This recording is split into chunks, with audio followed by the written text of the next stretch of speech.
Do you know what's universally cool? Giant robots. Do you know what's universally even cooler?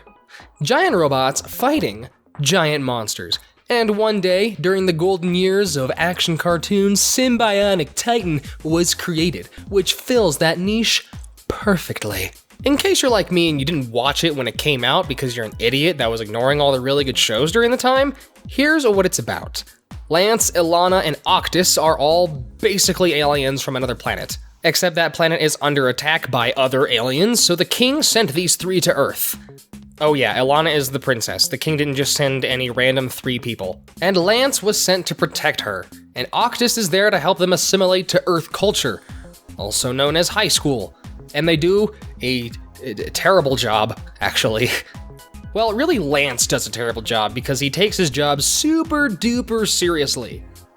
He won't even let Ilana go to the mall without having to transform into his robo mode. All 3 of them can also combine into, you know, the Sym-Bionic Titan, which has a 10 out of 10 design if you ask me, because I know that shell around it is supposed to be some super advanced solid vision holographic technology or something, but it looks like clear plastic and I'm a sucker for clear plastic.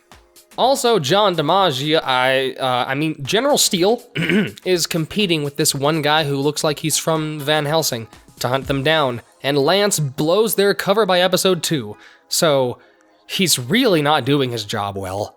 The thing is that the show is set up to where the super evil bad guy keeps sending monsters to Earth to kill them, so you get a big monster robot battle very often.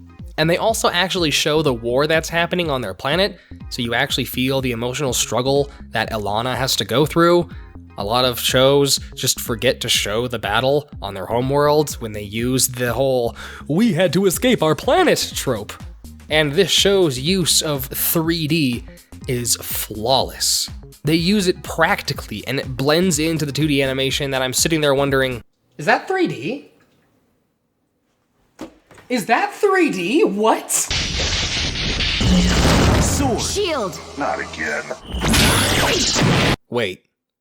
Lance, what was your plan? Were you going to attack the lightning? I get that this scene is supposed to show that Lance and Ilana need to learn to work together, but like, what was Lance hoping to accomplish? What I don't get is that people say that Pacific Rim parallels Evangelion, but Sym-Bionic Titan is a better parallel than Evangelion could ever be.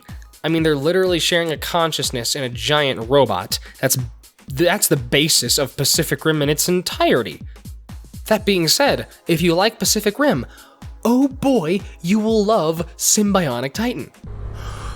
No, please, no. What I enjoy is seeing Lance's origin and why he turned into an antisocial weirdo with a mullet. But then again, making an episode showing someone's origin is an effective method to let the audience get to know the characters and develop a stronger connection to them, so I guess I'm not surprised I'd enjoy this episode so much. And having him lose his father and having him be the underdog is a tried and true method to make the audience sympathize with the character. So maybe it wasn't good because it's been done 1,000 times before? Nah, screw that. That was good. It was a good episode. You probably noticed that Sym-Bionic Titan shares similarities to Samurai Jack, specifically in the animation, aspects of the art style, and basically all the sound effects that are used. That's more than likely due to the fact that Genndy Tartakovsky directed both of them. And maybe because Scott Wills was the art director for both of them. Do you feel that?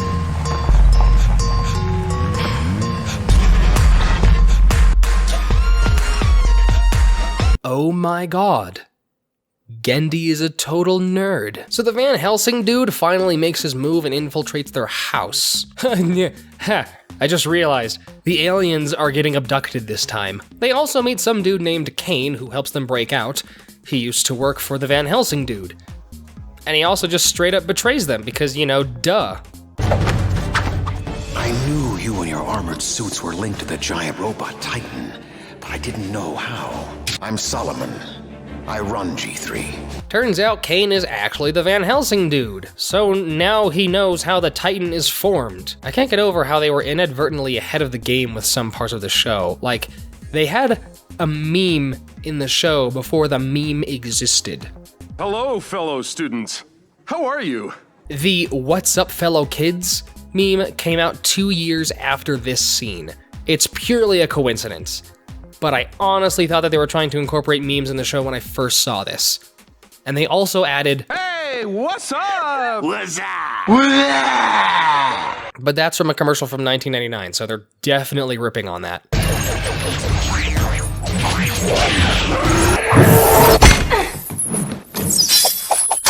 I have absolutely no evidence to support that this is an allusion to Kill Bill, but it would make me so happy if it were. So then the Van Helsing dude gets stuck in space with an energy being and calls on Lance, Ilana, and Octus to save him. They end up having to work together to try and contain it, but it ends up eating all the energy from Octus and kills him with no way to recharge him. Now they can't form Titan and they're stuck desperately trying to find a way to survive without Octus and to find a way to fix him. So General DiMaggio takes the role of Titan with his own giant robot, because the government will spend as much money as it needs to defeat something that threatens the nation, apparently. So they try to steal the power source of that robot. They fail, so Van Helsing dude offers to see what he can do. Some creepy guy works on Octus, and then Octus gets better and Titan is back. And that's it. That's where the series ends. They never go back to their planet, they never stop the Mutrati invasion, they just deal with what's on Earth. So, what happened to it? Well, I can understand why Cartoon Network wouldn't want to renew this for another season. I mean, Generator Rex works better for older audiences, but Sym-Bionic Titan just gets mature. At a certain point, it just feels like they got seriously horny during the creation of the show, and that bled into it. Oh my, you just rocked my world. I don't understand how they managed to get all these past the network. I mean, they claim that because there weren't toys connected to the show that Cartoon Network never renewed it, but like, I wouldn't be surprised if there were other reasons they didn't want to renew it. Shake it, bake it, booty, quake it. Go fake it, shake it, bake it, booty, quake it. Roll it around. Roll it, shake it, bake it, booty, quake it. Roll it around. I see you bump boys be dropping to the ground, worshiping you at. You know, I wanted to make a joke being like, oh man, this show is great, I'm perverted. But to be honest, that was just uncomfortable. And this scene taken out of context gives a very different vibe than what's actually happening. She's trying to get him to do her homework for him, and she thought that a sexy dance would change his mind. More importantly, afterwards she starts crying and talking about how she feels stupid and how she won't be able to achieve anything other than being pretty, which is immediately followed up by this. You know, you don't have to be stupid just because society says so. All you need to do is apply yourself and it will become clear. After all, your brain is the same size as everyone else's. Sometimes you try and fail, but that's what makes you stronger. You just have to be willing to give it another go and apply what you've learned. You can do it. Which is probably why this scene wasn't taken out, because it leads to a good lesson that I feel a lot of people need to hear. Also, he's a robot, so there's no way they were going to fuck. I mean, they do even go so far as to say that they didn't make this show for kids. And this aired during the 2010s, which was the prime time for every action cartoon to fail. And I mentioned my thoughts on why action cartoons fail in a separate video, and if you've already seen that video, I won't repeat myself because I'm sure that I keep saying it in multiple videos and you're probably bored of that. In an interview with Sci-Fi Wire, Genndy Tartakovsky said, "The worst day was definitely when they canceled Sym-Bionic Titan. Definitely. I won't forget that. We just wrote 10 more episodes and we were really excited. The show was starting to get its footing a little bit. And then I got called into the head of the studio's office and he said, look, we're not going to make any more episodes." And that's never happened to me before. That's the thing. I've been very fortunate in my career, where everything that I've done will keep going forward until I say. look, I'm burnt out. I don't want to do this anymore. And this wasn't the case. This was where basically they canceled, and the reason wasn't great. I'm definitely willing to bite that it was canceled due to the fact that there was no toys. We like to think that Cartoon Network would be willing to continue funding the show because of their creative integrity, but the truth is that money doesn't just appear out of nowhere. There needs to be a revenue stream that supports these creative endeavors. Just like this channel and how you can support it by checking out my Patreon or buying some merch. Please. If I had to be completely frank, I feel this show does a much better job at delivering heartfelt moments. So well, in fact, I'd say it's even better than Generator Rex. Or at least, I would say that it's better if only it had been properly finished. Knowing that there's 10 episodes scripted out there, prime for extending the show, only makes me sad. Now, there is a chance that Genndy Tartakovsky would be willing to extend and finish up Sym-Bionic Titan like he did with Samurai Jack. However, if that does happen, it's probably going to be put on a streaming service or it's going to be a special event.